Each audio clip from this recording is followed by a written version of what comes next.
Ce programme est financé par les amis et partenaires du ministère de Joyce Meyer. Dieu vous aime là où vous êtes. Il pense que vous êtes mignon. Il pense que vous êtes drôle. Il aime certains de vos défauts. Et tant que vous grandissez, c'est la seule chose qui doit vous préoccuper.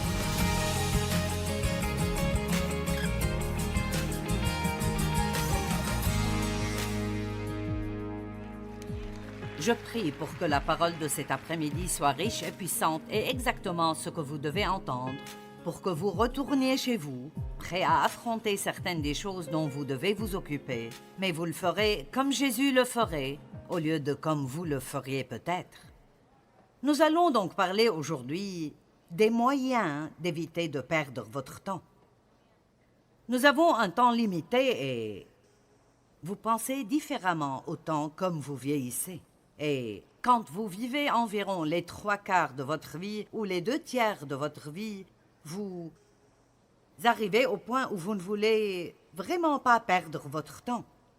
Si vous voulez faire quelque chose que vous n'avez pas encore fait, vous voulez le faire, mais vous ne voulez pas perdre votre temps, je vous recommande de ne jamais perdre votre temps, et cela même quand vous avez 20 ans. Mais ça devient vraiment important pour vous. Plus vous vieillissez, et vous avez peut-être 20 ans maintenant, mais un jour vous aurez 80 ans, et cela se produira plus rapidement que vous ne le pensez. Et je crois que le temps est un don très précieux, et le temps, vous pouvez soit le perdre, soit l'utiliser sagement. Mais qu'importe comment vous passez votre temps, quand il est passé, vous ne pouvez pas le récupérer. Je veux que vous pensiez à cela sérieusement. Si c'est 1 heure, ou 1 semaine, ou quoi que ce soit, si vous passez 3 jours en colère, vous avez totalement perdu ces 3 jours, et vous ne les récupérerez plus jamais. Jamais plus. Dans les premières années de notre mariage, Dave et moi, j'avais toujours un tempérament vraiment incontrôlable. Je me souviens de mes crises de colère assez répétitives. C'est comme ça que j'ai grandi et que j'ai vu mon père agir. Il se mettait en colère jusqu'à ce qu'il obtienne ce qu'il veut. Et donc c'est comme ça que j'agissais. Et je me souviens que Dave m'avait dit un jour, il a dit « Ne serait-ce pas horrible si Jésus revenait aujourd'hui et tu passais le dernier jour de ta vie sur cette terre en colère ?» Et cela m'a vraiment fait réfléchir. Il y a tellement de choses que nous faisons qui sont une perte de temps totale. Elles ne font aucun bien du tout. Alors je vais partager quelques trucs avec vous et je suis sûre que vous pourrez probablement en inventer d'autres vous-même. Mais que diriez-vous si nous nous engageons à commencer à investir notre temps plutôt que de le perdre parce que nous ne voulons pas arriver à la fin de notre vie en n'ayant que des regrets?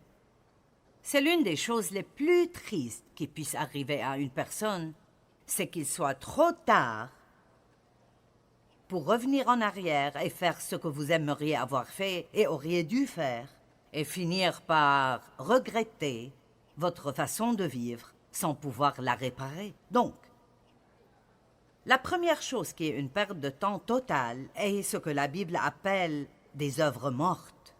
Maintenant, Dieu veut que nous fassions de bonnes œuvres, mais il veut que nous évitions les œuvres mortes. Donc, quelles sont les œuvres mortes? Eh bien, les œuvres mortes sont notre énergie qui essaye de faire ce que seul Dieu peut faire. Savez-vous combien c'est difficile d'essayer de faire que quelque chose arrive, que seul Dieu peut faire arriver?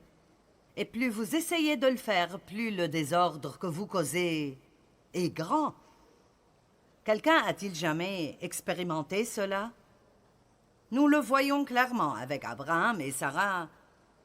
Quand ils voulaient avoir un enfant et Dieu leur avait fait une promesse, et c'était une promesse qu'il était impossible d'accomplir sans Dieu, parce qu'ils étaient tous deux bien au-delà de l'âge de procréer. Abraham avait 100 ans. Sarah était proche de cela, près de 90 ans, elle avait passé l'âge de procréer. et ils n'avaient jamais eu d'enfants. Dieu leur avait promis qu'ils en auraient, mais ils en avaient marre d'attendre. Quelqu'un ici est-il fatigué d'attendre? Donc, ils en ont eu marre d'attendre cette promesse, surtout Sarah. Mais c'était aussi la faute d'Abraham parce qu'il suivit son conseil. Parfois, vous devez suivre le conseil de la femme, mais parfois vous devez dire non, car nous pouvons parfois avoir tendance à être un peu émotifs.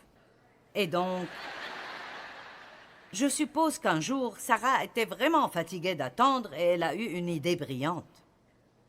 Vous savez ce qu'est une idée brillante? C'est quand vous faites « Ah, c'est ce que je vais faire et ça va marcher. Ah, c'est... » Et alors nous disons même « C'est ce que Dieu veut que je fasse. » Vous savez, Dieu nous parle à travers nos pensées, mais chaque pensée que vous avez n'est pas Dieu. Et donc, parfois, vous devez attendre et prier un peu plus avant de suivre la première pensée qui vous vient à l'esprit. Alors, elle a eu cette idée brillante qu'elle donnerait sa servante à son mari pour qu'elle devienne sa femme secondaire. Combien d'entre vous savent déjà que c'est stupide? D'accord, je veux dire, c'était voué à tourner mal avant de commencer. Et comme elle pouvait avoir des enfants, elle souhaitait que son mari ait des relations sexuelles avec elle, qu'elle tombe enceinte et qu'elle prenne cet enfant comme le sien. Eh bien, Abraham a écouté ce qu'elle a dit et l'a fait. Et bien sûr, elle est tombée enceinte, et dès qu'elle est tombée enceinte, elle a eu une mauvaise attitude envers Sarah. « Non, non, non, non, je suis enceinte et tu ne l'es pas. » Je ne sais pas si c'est exactement ce qui s'est passé, mais c'est très proche. Eh bien, alors, Sarah s'est fâchée parce que Agar avait une mauvaise attitude. Elle a accouché et elle et Sarah ne se supportaient plus après cela, et alors Sarah est ensuite allée chez Abraham et lui a demandé de s'occuper d'Agar. Et il a dit « Occupe-t'en toi-même, c'est ton problème. » Et elle a dit « Non, fais-le toi-même. » Elle l'a blâmé, il l'a blâmé, et le résultat n'était rien d'autre que des problèmes. Eh bien, nous pouvons lire leur histoire et dire « C'est bête. » Mais combien d'entre nous font exactement la même chose, jour après jour? Lorsque nous voulons quelque chose, nous pouvons trouver 1001 façons d'essayer de la réaliser et de penser que toutes viennent de Dieu. Les œuvres mortes sont des œuvres qui ne fonctionnent pas. J'ai appris à reconnaître ce que la Bible appelle les œuvres de la chair. Peut-être que je ne les reconnais pas à chaque fois et que je ne les reconnais pas aussi vite que je le devrais, mais l'une des choses qui se passe lorsque vous faites les œuvres de la chair, c'est que comme elles ne fonctionnent pas, vous êtes frustré. Vous avez l'impression de pousser, de toujours essayer de faire marcher quelque chose qui ne marche pas. Un petit exemple. Pourquoi ne pas essayer de changer la personne avec laquelle vous êtes marié? Comment ça marche pour vous?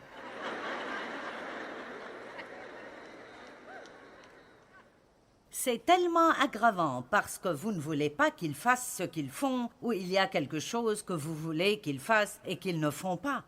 Et alors vous trouvez toutes sortes de façons d'essayer de les convaincre ou de les amener à changer d'avis, et tout ce que vous faites est de vous disputer, et il semble que plus vous essayez de les changer, plus ils deviennent pires. Les gens n'aiment pas être forcés de faire des choses. Personne n'aime être contrôlé. Et la vérité est que si le cœur n'est pas changé, aucun changement ne durera de toute façon. Et Dieu est le seul qui puisse changer un cœur. Donc Dieu est le seul qui puisse réellement changer les gens. Et si vous ne l'avez pas remarqué, nous sommes tous un peu différents. Et beaucoup d'entre vous sont mariés. Si vous êtes marié à quelqu'un qui est votre opposé. Amen. Je veux dire, Dave et moi, nous sommes...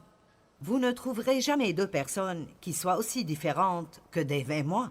Et nous sommes mariés depuis 51 ans. Maintenant,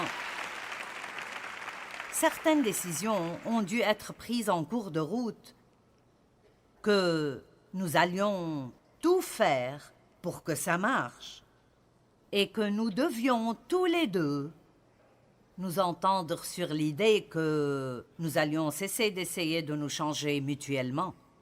Puis-je vous dire que si vous voulez avoir un mariage durable et que vous voulez avoir la paix chez vous, vous devez rentrer chez vous et cesser d'essayer de changer la personne avec laquelle vous êtes marié. J'ai dit, vous devez rentrer chez vous et...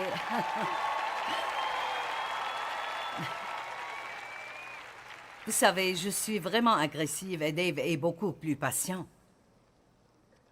Eh bien, attendons. Je ne veux pas attendre, je veux faire quelque chose.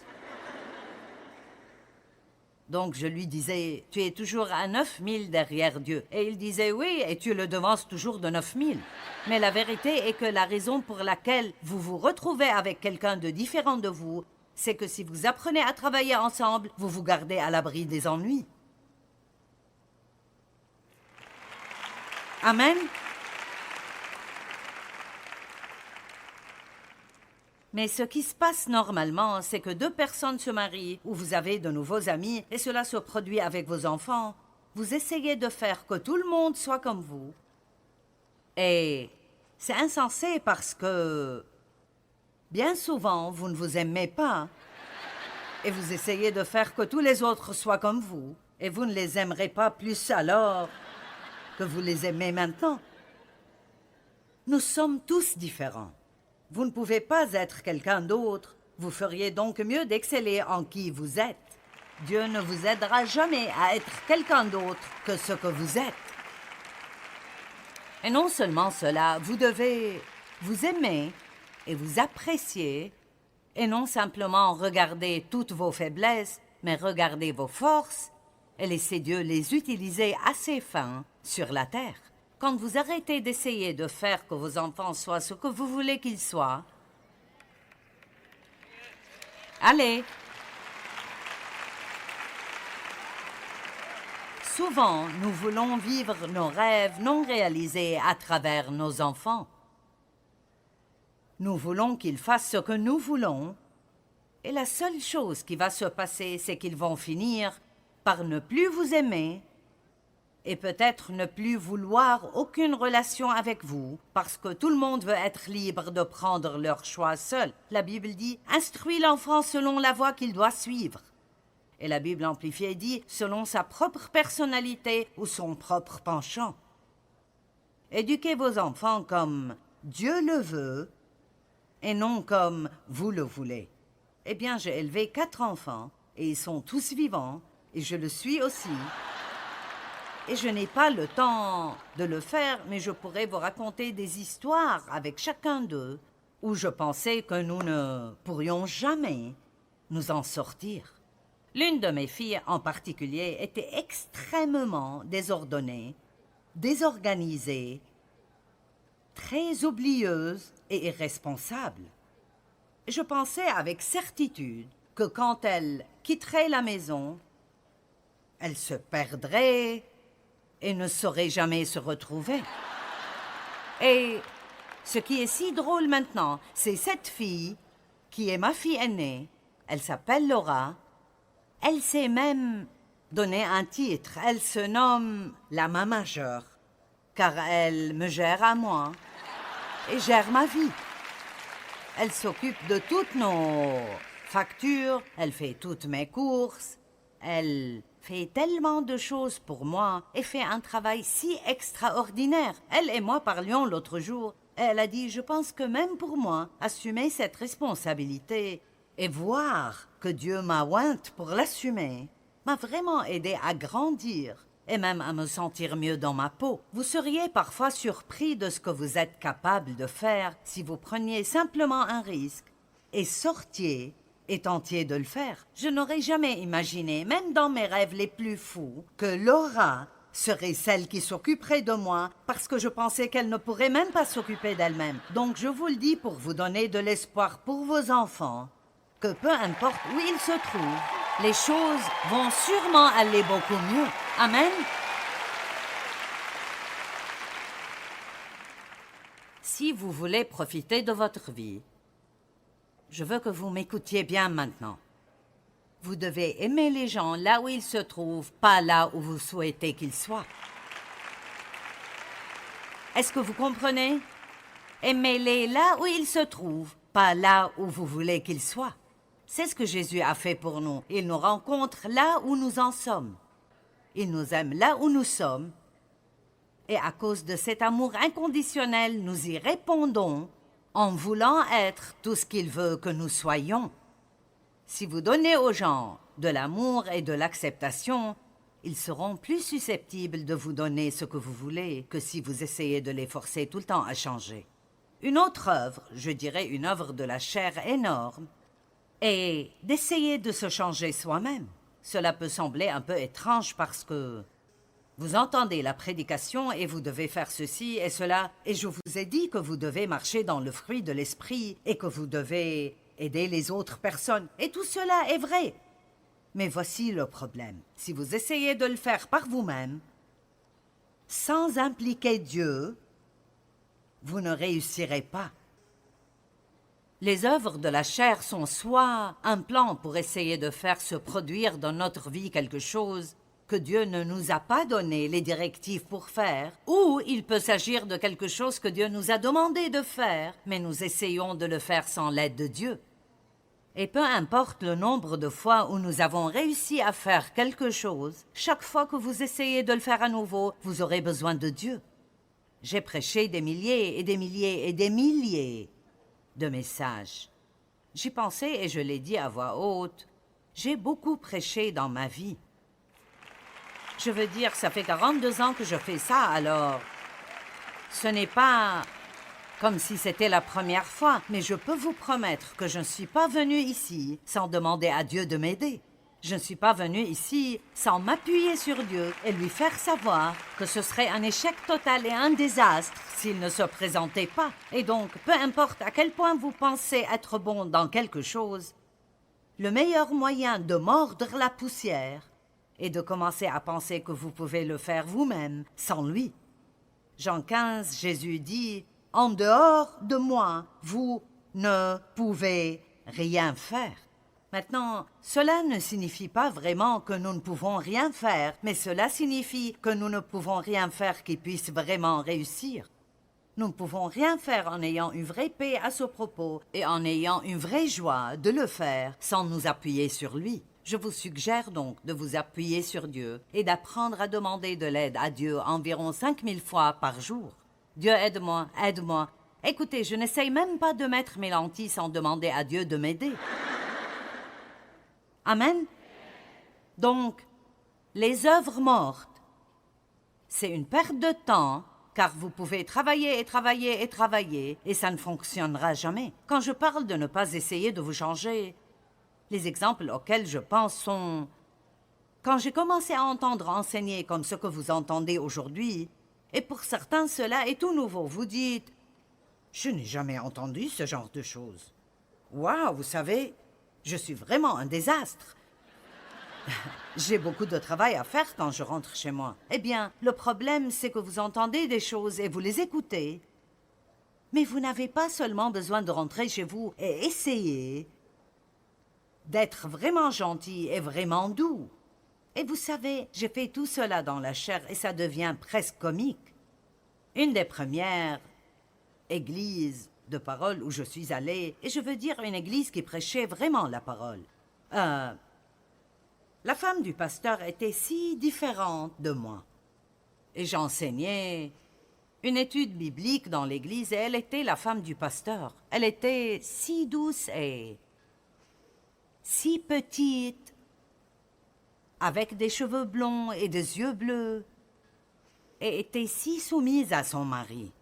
Et je suis comme un ouragan qui passe. Et je suis plutôt forte et je ne veux pas que quelqu'un me dise quoi faire.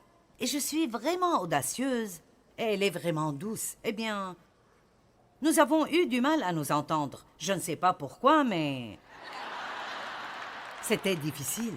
Et ce qui était intéressant est qu'à la fin, nous avons enfin compris que j'essayais de lui ressembler et elle essayait de me ressembler. J'essayais d'être vraiment gentil. J'ai vraiment fait cela. J'ai même essayé de baisser la voix et de parler un peu plus doucement et... Vous savez, d'être un peu plus douce et de marcher un peu plus doucement. Et, vous savez, quelqu'un me disait, est-ce qu'il y a quelque chose qui ne va pas? Vous savez? Et alors je pensais, bien sûr, c'est comme ça que ça marche. Si je suis moi, vous n'aimez pas ça. Si j'essaye d'être ce que vous pensez que vous voulez que je sois, alors vous n'aimez pas ça non plus. Je me souviens d'avoir entendu des messages sur la bouche et le pouvoir des mots et je me disais, c'est fini. Je vais garder ma bouche fermée si c'est la dernière chose que je fais. Et donc, je ne disais littéralement plus rien. Vous voyez, la chair aime toujours les extrêmes. Soit elle ne le fera pas, soit elle en fera trop. Et donc, je parle trop. Maintenant, j'entends un message sur la puissance des mots. Et donc, maintenant, je ne vais pas parler du tout pour m'assurer de ne pas me mettre dans le pétrin.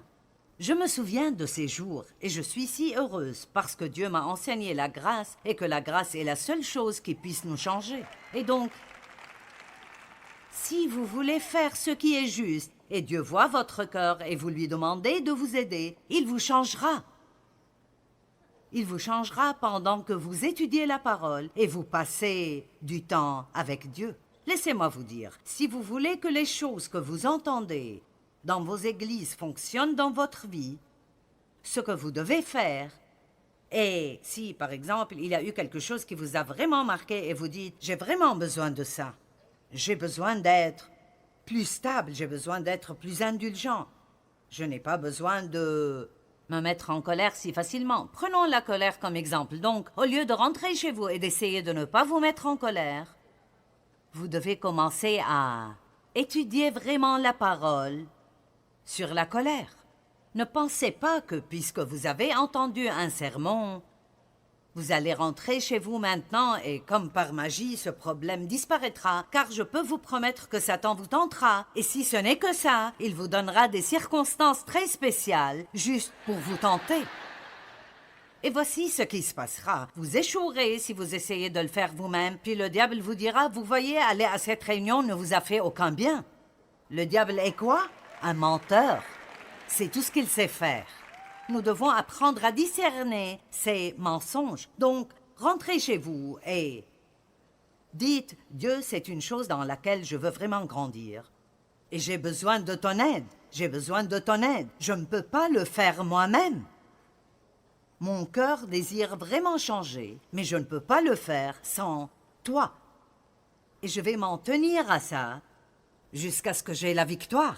Ainsi, vous trouvez 6, 7 écritures qui parlent de la colère. Vous les lisez, vous les étudiez. Vous les lisez suffisamment pour vous en rappeler. Vous passez du temps avec Dieu concernant cette chose en particulier. Je dis toujours que la parole de Dieu est comme une armoire à pharmacie. Et si vous avez mal à la tête, vous ne mettez pas un pansement. Et si vous êtes colérique, étudier la prospérité ne vous aidera pas. Vous devez étudier des sujets spécifiques pour des problèmes spécifiques. C'est comme prendre des médicaments pour votre âme. Et vous devez également réaliser que vous n'avez pas besoin d'être très pressé, car la Bible dit dans 2 Corinthiens 3, 18 que lorsque nous examinons la parole de Dieu, nous commençons à voir ce que nous sommes censés être et ce que nous sommes, et comment Dieu nous change de gloire en gloire, c'est-à-dire petit à petit. Et cela se produit par l'Esprit de Dieu, pas par ma propre détermination, ni par ma propre volonté, mais Dieu nous change parce qu'il voit notre cœur et nous faisons les choses comme il faut. Et s'il y a 50 personnes, elles seront peut-être toutes dans un lieu différent de maturité spirituelle dans leur vie. Mais lorsque Jésus reviendra, tout le monde sera rapidement complété et sera ce que nous sommes supposés être. Vous n'êtes pas obligé d'être arrivé, vous avez juste besoin d'être en chemin. Amen. Nous perdrons notre temps lorsque nous essayons de faire ce que seul Dieu peut faire dans nos vies. Quand nous lui faisons confiance, il peut nous changer et nous rendre très féconds. Et sa force et sa paix nous appartiendront. Nous allons profiter du voyage de la vie.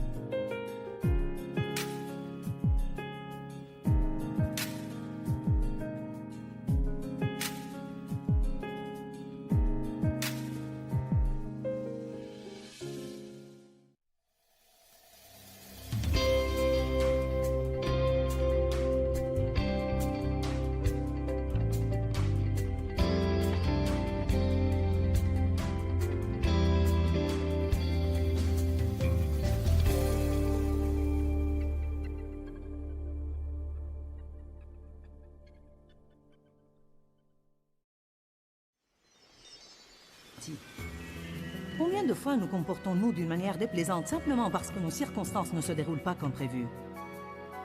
Restez avec nous dans Jouissez de votre vie.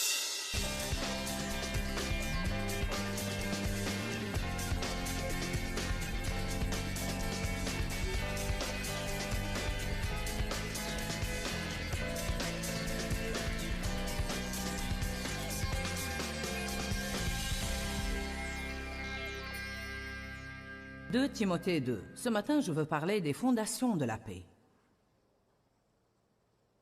J'ai commencé en fait une série intitulée « Avez-vous une fissure dans vos fondations ?» Et cette série parle de l'importance des choses fondamentales et dit qu'il y a certaines choses que nous devons redresser dans notre vie avant de pouvoir bâtir cette grande maison.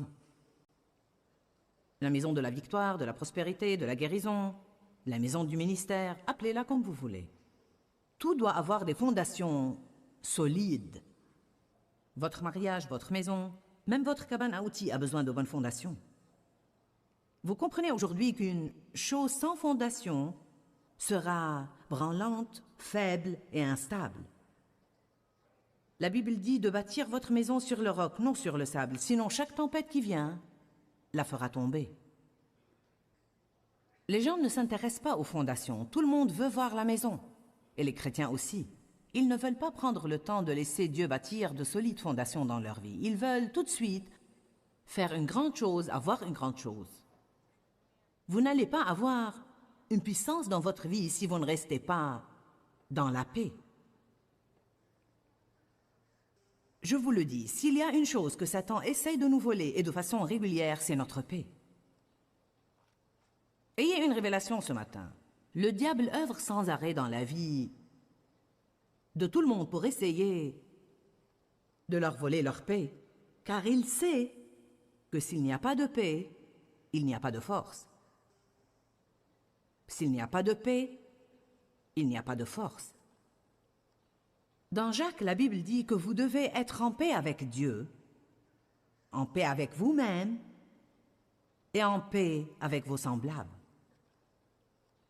Si vous avez été déçu par Dieu, il n'a pas exaucé votre demande, vous avez perdu un enfant et vous êtes confus, la dernière chose que vous devez faire, c'est vous fâcher contre Dieu. Dieu est votre seul espoir. Et bien qu'il y ait des choses qui arrivent et que nous ne comprenons pas, je ne comprends pas l'abus sexuel. Je ne comprenais vraiment pas pourquoi, quand j'étais victime d'abus sexuels étant enfant, et que je priais Dieu de m'aider à sortir de cette situation, ceci n'a jamais été exaucé de la sorte.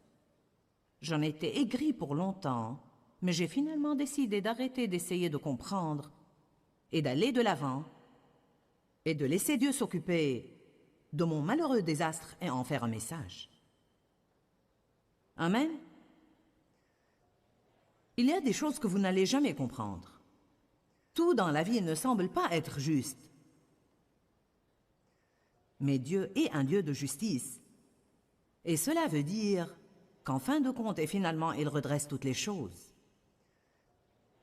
Dans Ésaïe 61, il dit que Dieu nous donne une récompense redoublée au lieu de notre honte. Dieu m'a récompensé plus que je ne l'aurais jamais imaginé. Des problèmes, de la douleur, du mal et de la honte que j'ai endurés. Je dis souvent ça et je le pense. Je ne sais pas comment vous l'expliquer, mais d'une manière ou d'une autre, je sens que bien que ce qui m'était arrivé était horrible, ma vie dans l'ensemble a pris une meilleure tournure à cause de ça. Je ne dis pas que c'était la volonté de Dieu, mais Dieu prend la chose que Satan entend pour le mal et il la change en bien. Croyez cela. Dieu est un Dieu de justice et ce que Satan entend pour le mal, Dieu le changera en bien. Voilà pourquoi, quand des choses que vous ne comprenez pas arrivent, vous devez juste vous préparer à dire « Je me fie à Dieu ». Satan connaît l'appel de Dieu sur notre vie mieux que nous. Et il essaye de nous le voler. Le diable savait que j'étais appelé à prêcher avant moi. Il a essayé de me faire taire avant même que j'aie l'occasion de commencer. Vous devez vous fier à Dieu. Vous devez rester dans la paix. Nous devons être en paix avec nos circonstances. Nous devons être en paix avec notre sort dans la vie, pour ainsi dire. Vous dites « Je déteste ma vie ». C'est bête, car c'est la seule vie que vous avez en ce moment et vous devez l'aimer. Vous devez accepter ce que vous avez et demander à Dieu de changer les mauvaises parties.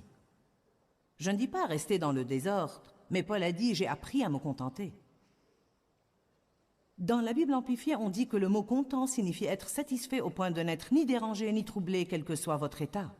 En d'autres termes, quelles que soient les circonstances que vous avez toujours la paix. La paix qui surpasse toute intelligence. Nous passons trop de temps à être contrariés, furieux, vexés et frustrés. Nous n'aimons pas conduire dans le trafic. Nous n'aimons ni notre travail, ni les gens au travail. Nous n'aimons ni ceci, ni cela. Nettoyer la maison nous exaspère. Nous sommes exaspérés à l'épicerie. Les prix élevés nous exaspèrent. Savez-vous que l'exaspération vous vole votre paix? Ce sont ces petites choses qui tirent sur votre paix toute la journée. Notre pain nous exaspère, nos enfants nous exaspèrent, nous sommes exaspérés, exaspérés, exaspérés. Nous avons besoin de paix. Je veux que vous m'écoutiez aujourd'hui avec les oreilles de votre tête et les oreilles de votre esprit. J'aime vraiment prêcher sur la paix, car c'est merveilleux que vous ayez la paix dans votre vie. Et c'est très amusant de pouvoir voir le diable, presque visiblement, faire le poirier pour essayer de vous contrarier. Et vous avez appris le secret de comment rester en paix, que quand vous restez en paix, vous êtes les vainqueurs. S'il ne peut pas vous contrôler avec ses intrigues, il ira trouver quelqu'un d'autre pour le tracasser. Jeudi, quand nous sommes arrivés ici, nous sommes montés 13 étages à notre chambre d'hôtel avec tous nos petits bagages. Je ne me sentais pas très bien car j'avais un virus. Je voulais entrer dans ma chambre et me coucher et me reposer avant la réunion du soir. Mais nous n'avons pas réussi à ouvrir la porte avec aucune de nos clés. Vous savez, je connais déjà le secret. Gardez votre paix. Mon frère a dit quelque chose, je ne sais pas ce qu'il a dit, quelque chose comme quoi c'était exaspérant. Et j'ai dit, descends pour chercher d'autres clés et sois gentil. Parfois, quand nous sommes exaspérés, nous ne sommes pas gentils. Je m'adresse à vous ce matin. Je ne m'adresse pas à moi-même, je m'adresse à vous. J'en ai besoin. J'écoute pendant que je parle. J'ai dit, quand vous êtes exaspéré, vous n'êtes pas gentil. Combien de fois nous comportons-nous d'une manière déplaisante simplement parce que nos circonstances ne se déroulent pas comme prévu? Bonjour. Impatient. Ça n'a pas marché de la façon que je voulais. Pourquoi pensez-vous que nous avons le fruit de l'esprit? L'un d'eux est la maîtrise de soi. Paul dit qu'il tient sa chair assujettie. Ne laissez pas vos sentiments charnels vous gouverner. Restez en paix. Je ne savais pas combien de temps il lui fallait pour descendre chercher ses clés, car beaucoup de gens arrivaient à l'hôtel pour venir à cette conférence. Probablement 200. Si vous pouvez vous débrouiller pour arriver au comptoir, pour faire votre requête, il s'en occupe parfois, mais Ça ne marche pas toujours, donc je ne savais pas combien j'attendrais là. Alors j'ai grimpé sur cette table dans le hall. Davy est monté avec moi. J'ai commencé à balancer mes jambes en va-et-vient sous la table. Vous devez vous décider à jouir de votre vie. Si vous allez laisser chaque petite mauvaise circonstance qui arrive vous voler votre joie et votre paix, vous allez avoir une vie de misère. Maintenant, vous allez vraiment profiter de ce que je dis aujourd'hui si vous êtes une des personnes qui en sont à un point dans la vie où elles en ont marre de la guerre. Mais si vous voulez encore passer un moment à la guerre, vous avez ma sympathie. Peut-être que vous allez aimer ça, mais vous n'allez pas rentrer chez vous et changer, car le moyen pour que les gens changent, c'est d'en avoir marre d'être contrariés et d'en avoir marre de la guerre, au point de faire n'importe quoi pour avoir la paix. Qui en est à un point dans sa vie où il est prêt à changer tout ce qu'il doit changer et à faire tout ce qu'il doit faire pour rester simplement en paix? Levez la main si vous êtes une des personnes qui ont besoin de plus de paix dans leur vie. Amen. 2 Timothée 2. Le progrès et la puissance requièrent la paix. Vous ne progressez pas si vous ne restez pas en paix. Vous ne pouvez pas entendre de Dieu si vous ne restez pas en paix. Ne perdez pas votre paix en essayant de prendre des décisions. Parfois, les gens doivent prendre une décision. Ce n'est pas une option, vous devez prendre une décision, mais vous ne savez pas ce que vous devez faire. Vous ne savez pas ce que vous devez décider. Vous ne devez pas perdre votre paix en essayant de prendre cette décision, car si vous le faites, vous n'allez jamais savoir ce que vous êtes censé faire. Ou bien vous ferez une chose qui n'est pas de Dieu et en serez malheureux toute votre vie. Restez en paix. Prenez tout le temps que vous devez prendre jusqu'à ce que vous sachiez dans votre cœur que vous avez choisi ce que vous sentez être juste. Comment entendre de Dieu? En recherchant la paix. Que la paix soit l'arbitre dans votre vie. Le mariage de certains de vous est mauvais en ce moment. Vous avez épousé quelqu'un, et bien que ça ait plu à votre chair, vous n'aviez pas de paix pour le faire. Comme dit Roberta, tu t'es tapé le premier venu. Maintenant, je vais lui prendre ça et m'en servir à la télé. Puis vous penserez que c'est de moi. Dans quelques années, elle oubliera si c'est de moi ou d'elle. Puis elle dira, comme dit toujours Joyce, elle a dit quelque chose hier et j'ai pensé, est-ce elle qui l'a dit d'abord ou moi? Nous décidons de faire des choses à propos desquelles nous n'avons pas de paix, le savez-vous? Cette salle est pleine de gens qui ont acheté des choses à propos desquelles ils n'avaient pas de paix, et dit et ont fait des choses à propos desquelles ils n'avaient pas de paix, et pris des engagements à propos desquels ils n'avaient pas de paix. Nous ne pouvons rien si nous ne recherchons pas la paix. Il n'y a pas une chose que quiconque peut faire pour vous aider à avoir une bonne vie si vous n'allez pas rechercher.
La paix, car Jésus est le roi de la paix et le roi de la justice. Il est le prince de la paix. Si nous le suivons, nous devons ressentir la paix. 2 Timothée 2,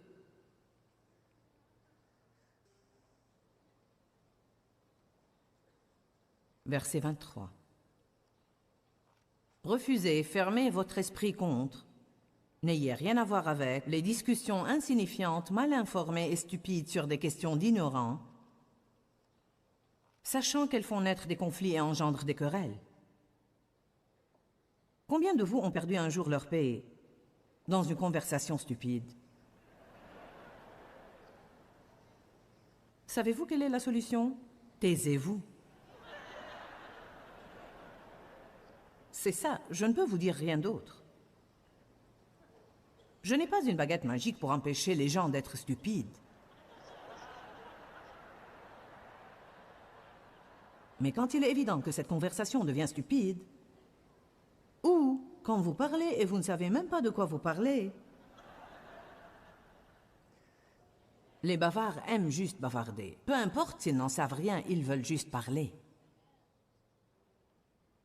Ceux qui manquent d'assurance, bien des fois, quand ils n'ont pas la réponse à quelque chose, ils vont continuer à parler pour porter les autres à penser qu'ils savent, alors qu'il est évident qu'ils ne savent rien. Je sais maintenant quand quelqu'un fait ça et je voudrais juste lui dire « Tais-toi ». Ce n'est qu'un ronronnement. Personne ne dit rien. Quand allons-nous apprendre ce qu'a dit Jacques? Que votre oui soit oui et que votre non soit non. Ce qu'on y ajoute vient du malin. Nous devons apprendre à donner des réponses franches et simples. Je déteste quand je pose une question et que j'obtiens 10 minutes de quelque chose d'autre et je ne prends jamais de réponse à ma question. Il y a des personnes avec lesquelles je traite de façon régulière qui sont comme ça. Et je les aide à surmonter cela car ça me fait perdre la tête. En fait, j'en suis maintenant au point où je les arrête et je dis... j'ai vraiment besoin que tu répondes à ma question. Oh. Attention les bavards. La Bible l'appelle causer. Nous causons et nous causons et nous causons. Plus nous parlons, plus nous faisons preuve de ce que nous ne savons pas. Lisons-le à nouveau. Mais refusez, fermez votre esprit contre. Qu'est-ce que cela veut dire? Cela veut dire, dès que quelque chose de stupide commence, dites-vous dans votre esprit, je ne vais même pas y participer. J'ai déjà fait ça, je ne vais pas y revenir. Je sais quand Dave et moi sommes sur le point de passer la frontière vers quelque chose de stupide. Je le sais. Comme quand nous étions au déjeuner l'autre jour. Et Randy et Roberta avaient cette conversation au sujet de l'hôtel où nous avions logé l'année passée. Qu'est-ce que ça peut faire où nous étions l'année passée? Je m'en fiche. Ça t'intéresse? Moi non. Ça n'intéresse personne. Mais nous en parlons. Ils ont logé ici, non, ils ont logé là-bas. Non, ils ont logé ici, non, là-bas. Je ne sais même pas où j'avais logé, et je m'en fiche. Mais ils avaient cette grande conversation à ce sujet. J'ai tapoté le bras de Roberta et j'ai dit « Les hommes ont toujours raison, laisse tomber. » Les hommes veulent avoir raison à propos de ces trucs. J'ai appris que ça n'a aucune importance. Laisse-les avoir raison. Autrefois, je me disputais avec Dave sur le chemin à prendre pour nous déplacer. Tu prends le mauvais chemin, c'est pas vrai, si c'est vrai, c'est pas vrai, si. Tu prends le mauvais chemin, ça rallonge le parcours. C'est pas vrai, c'est pas vrai. Un jour, le Saint-Esprit m'a dit, Joyce, laisse l'homme prendre le chemin qu'il veut prendre. N'en fais pas toute une histoire. Je ne vais peut-être pas pouvoir vous épargner toutes les brouilles là en 1 heure, mais je vous le dis, je peux vous faire avancer sur la bonne voie si vous voulez bien m'écouter.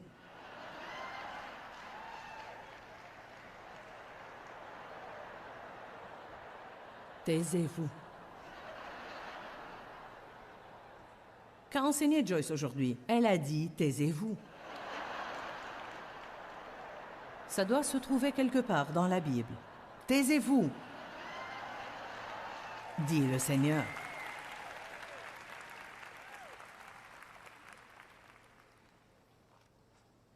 La Bible dit les gros désastres sont déclenchés par ce petit membre du corps nommé la langue. Elle dit que l'enfer est enflammé par la langue. Comprenez cela, l'enfer se déchaîne dans le mariage des gens. Parfois, les gens disent « Mon Dieu, j'ai l'impression que tout l'enfer se déchaîne dans ma vie. » Bien, posez-vous la question, où est-ce que ça a commencé? Souvent, vous allez trouver, ça a commencé par une conversation stupide. S-T-U-U-U-P-I-D-E, stupide.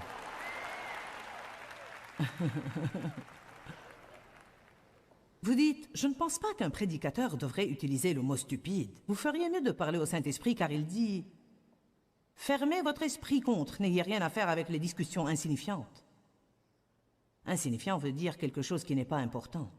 Mal informée, peu édifiante et stupide sur des questions d'ignorants.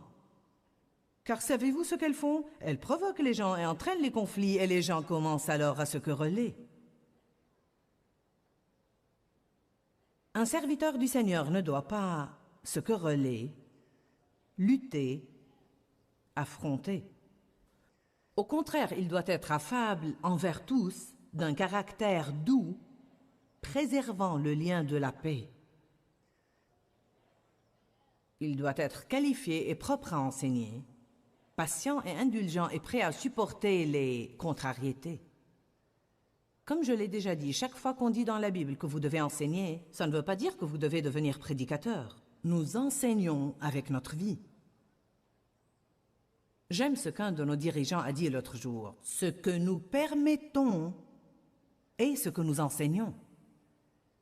Ce que je permets aux gens de faire dans notre bureau, je sous-entends par cette permission que c'est ce que je veux.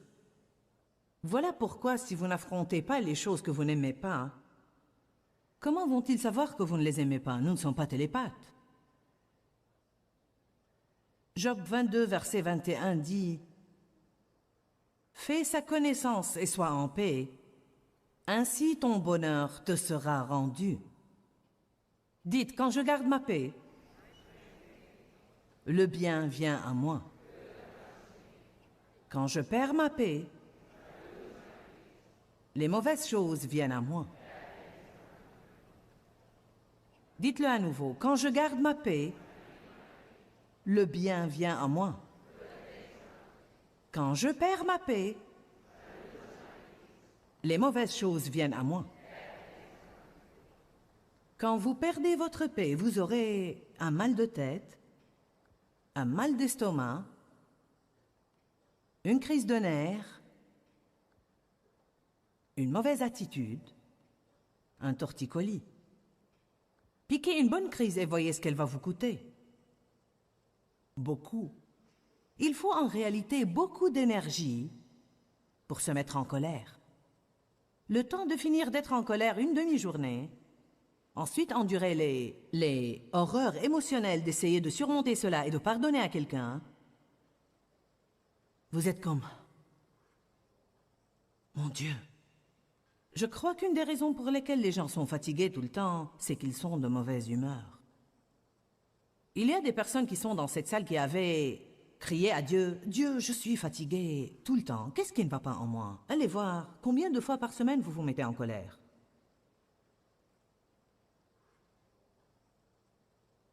Vous souriez si joliment, vous avez tous l'air si innocents. Vous vous dites, « Je me demande à qui elle s'adresse. » Qui se met en colère plus de 10 fois par semaine?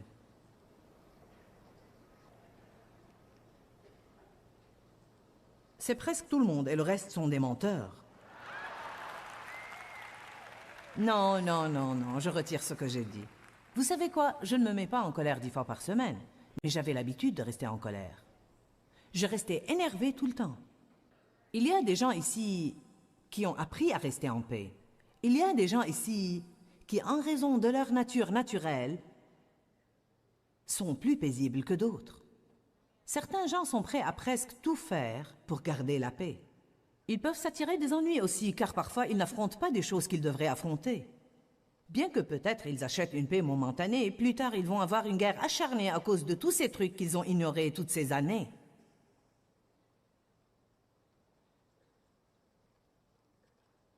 Nous devons savoir affronter quand il le faut et pourtant rester en paix. M'avez-vous entendu? Nous devons savoir affronter quand il faut et pourtant rester en paix. 1 Pierre Chapitre 3. La paix est une chose fondamentale. Vous n'avez pas à essayer de bâtir un grand ministère avant d'avoir la paix dans votre vie. Versets 10 et 11.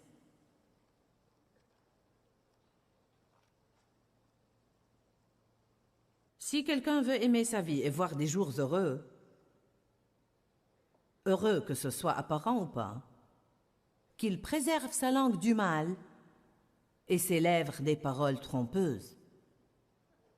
Donc il dit que la première chose que vous devez faire si vous voulez avoir la paix et jouir de la vie, c'est de faire attention à votre bouche et de faire attention à vos paroles. Faites attention à ce que vous dites. Qu'il se détourne du mal et le fuit, et qu'il fasse le bien. Qu'il recherche la paix. Harmonie, tranquillité des craintes, des passions troublantes et des conflits moraux, et la poursuivre ardemment. Ne vous limitez pas à désirer des relations paisibles avec Dieu, avec vos semblables et avec vous-même, mais poursuivez-les et recherchez-les. J'attendais toujours que la paix tombe sur moi. Dieu, je veux la paix, je veux la paix. Mais vous savez quoi? Je ne faisais rien d'agressif pour l'avoir. La paix est une des fondations de notre vie que nous devons veiller à garder très, très, très solide. Dans 1 Pierre 3,11, la Bible dit « Ne vous limitez pas à désirer des relations paisibles avec Dieu, avec vos semblables et avec vous-même, mais poursuivez-les et recherchez-les. » La Bible dit de rechercher la paix et de la poursuivre avec Dieu, avec vous-même et avec les autres. Oui, vous devez poursuivre la paix, car sans elle, vous avez sans doute une fissure dans vos fondations. Nous voulons vraiment vous encourager à faire fortifier tous ces domaines dans votre vie pour empêcher Satan de continuer à se jouer de vous, en vous mettant en colère à propos de toutes sortes de choses qui vraiment n'ont aucune importance. Vous savez, quand vous changez pour le mieux, les gens autour de vous changent aussi pour le mieux. Soyez des chrétiens engagés qui veulent vraiment aller jusqu'au bout avec Dieu. Ne craignez pas.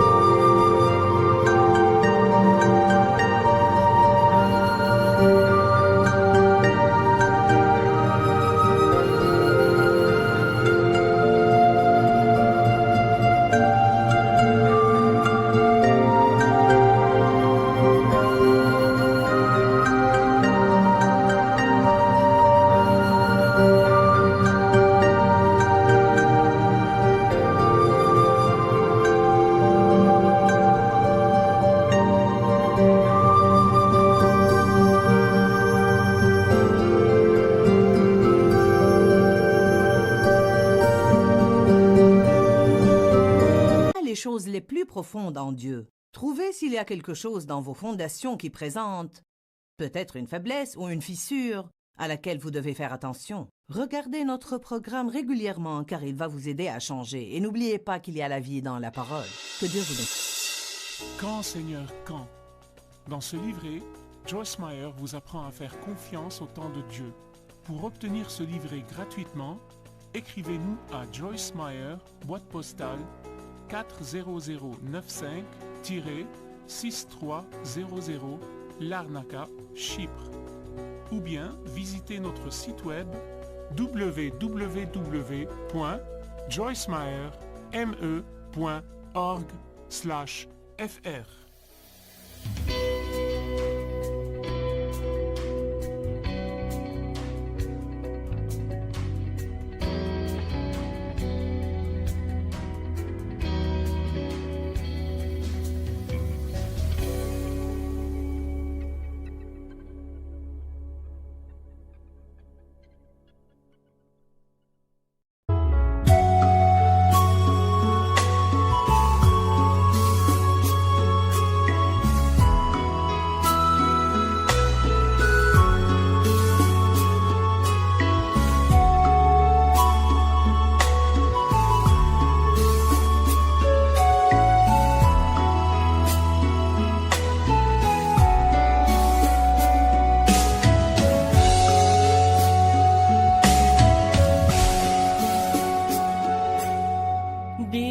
phương trời vẫn nhớ tới quê hương.